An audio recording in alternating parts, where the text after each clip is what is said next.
Red Bull is more than just a drink. It's the fuel for modern-day heroes, those who defy gravity and push the boundaries of the impossible, because you're about to embark on a journey that will have you pulsating.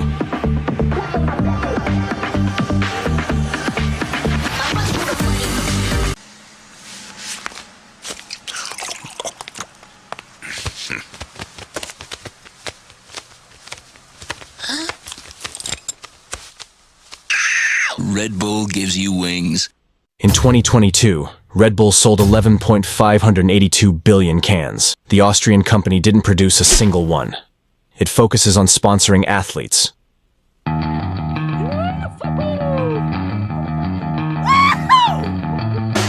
Formula One teams, 5 football clubs, and 2 ice hockey teams. Besides sponsorship, Red Bull hosts its own sports competitions and owns its own media, including a streaming platform and a journal. Initially a beverage company, Red Bull has evolved into an entity centered around sports and media, becoming a profit-generating machine without even producing a single can itself. In essence, Red Bull has transformed its image through sports and media, becoming much more than just a beverage company. To explain the origin of Red Bull, we have to go back to the 1980s.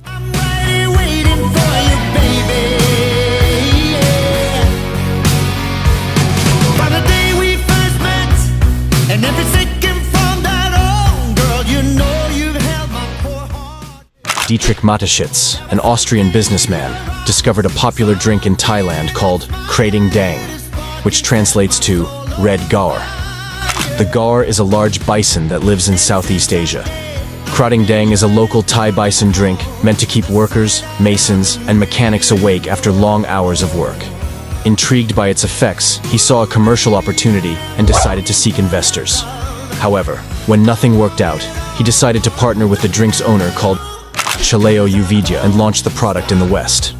They adapted the recipe to suit Western tastes and launched Red Bull in Austria in 1987. Initially targeting workers, Red Bull quickly became synonymous with rebellion. But it's this product right here, the Thai Red Bull. I believe it's Thai, because Red Bull's from Thailand, so I think this is the one that they sell there.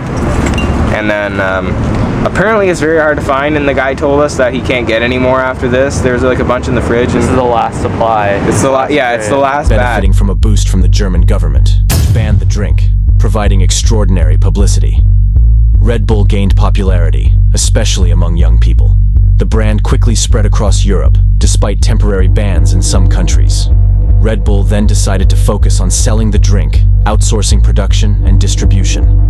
With a marketing strategy focused on student parties and the world of sports, Red Bull became a global cultural phenomenon.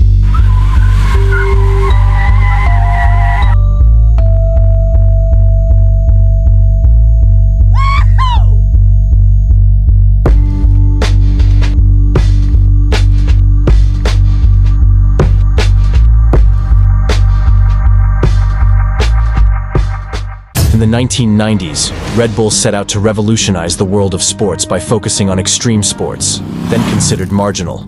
The brand organized various events, such as the Red Bull Dolomittenman, a multidisciplinary competition including trail running, paragliding, mountain biking, and kayaking, as well as original challenges like soapbox racing,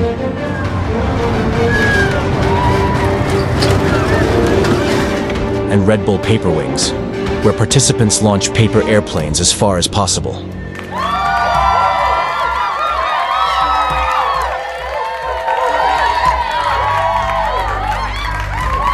On the extreme side, I could, for example, talk to you about Red Bull Crashed Ice, extreme downhill skating, or the X Alps, which involves paragliding from Austria to Monaco. And then Red Bull has also done some one-shot feats, so you've probably heard of them because they've made headlines worldwide. Felice Baumgartner, who crosses the English Channel in free fall, or who jumps from space. Will Gade, who climbs Niagara Falls. Red Bull didn't settle for merely sponsoring sports events, but became their promoter, thus creating its own sports industry. Through its events and initiatives, the brand aims to inspire individuals to push their limits and emulate their idols. By investing in athletes and providing infrastructure and development programs, Red Bull accelerated the growth of new talents and contributed to legitimizing extreme sports. Later on, Red Bull expanded its influence by sponsoring more popular sports such as Formula One and football. However, unlike other brands, Red Bull's goal wasn't just to put its logo on jerseys, but to achieve success. By acquiring a Formula One team in 2009, Red Bull aimed to export its cans and establish its presence in households worldwide. Similarly, by acquiring football clubs like Red Bull Salzburg in Austria and the New York Red Bulls in the United States, the brand sought to win matches and establish itself in the sports arena. This approach demonstrates how Red Bull continuously evolves its marketing strategy to reach a broader audience, transitioning from promoting extreme sports to embracing more popular sports, while maintaining its goal of winning and establishing itself as a major player in the sports domain. The new strategy of Red Bull, for you to understand it well, I need to give you a little more business explanation. Firstly, Red Bull positions itself in the energy drink market, which is not unlimited, and there is no guarantee that Red Bull will be able to transform its beverage into a mass-market drink like Coca-Cola, for example. Furthermore, for a consumer brand to increase its value, it must continuously increase its market share. This can be achieved through increased sales, but one of the best ways to grow is through acquiring a competitor, known as external growth. However, this isn't really Red Bull's DNA. They could launch new products, but it's a very risky and costly strategy. The new recipe might not appeal to consumers, and there's also the risk of health concerns such as obesity, insomnia, or diabetes, which could lead people to lose interest in Red Bull. In short, the consumer goods market has its limits, and it's not very attractive. So, Red Bull is looking for a way out, and for that, it has an advantage over all others. Red Bull doesn't consume, it invests. You might have heard of investment gurus who love to explain that if you had invested in Apple stocks in 2010 instead of buying a new iPhone, you would be a millionaire today. Well, Red Bull followed this advice. It consumed as little as possible to invest in long-term assets. Instead of just sponsoring events or teams, they buy or create them whenever they can. Red Bull started by creating competitions and grew them year after year through its integrated value chain, thus increasing the valuation of these competitions. It's the same for football clubs. Red Bull took advantage of multi-proprietary ownership for the good of the sport, or not. A player can start his career at Salzburg, then, as soon as he becomes too big for the club, be transferred to Leipzig, the King Club. Finally, if he wants, he can finish at the New York Red Bulls. In Formula One, it's the same. A young driver joins the Red Bull Junior team in his teens, then enters Formula One with AlphaTauri before joining and winning with Red Bull Racing. And recently, Red Bull went even further by creating Red Bull powertrains, acquiring the intellectual property of Honda, former engine supplier for their team. Red Bull has thus become a tech company, recruiting dozens of engineers to develop cutting-edge technology. The second reason is here. By winning, Red Bull maximizes the value of its assets and gives itself the right to invest even more in clubs, competitions, or athletes. And that's the true explanation of Red Bull's new strategy.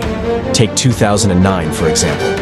Red Bull bought a 5th division club from Leipzig for $350,000. It's certainly invested heavily, but today, the club's value, which continues to grow, is estimated at over $400 million. The same goes for the New York Red Bulls, bought for $25 million in 2006. Forbes now estimates the club's value at over $500 million. And even more impressive in Formula One, Red Bull bought Jaguar Racing in 2004 for symbolic $1 due to financial difficulties.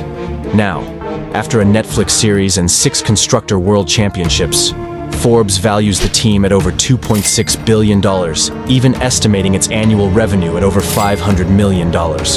So, Red Bull has found a new growth path for its cans.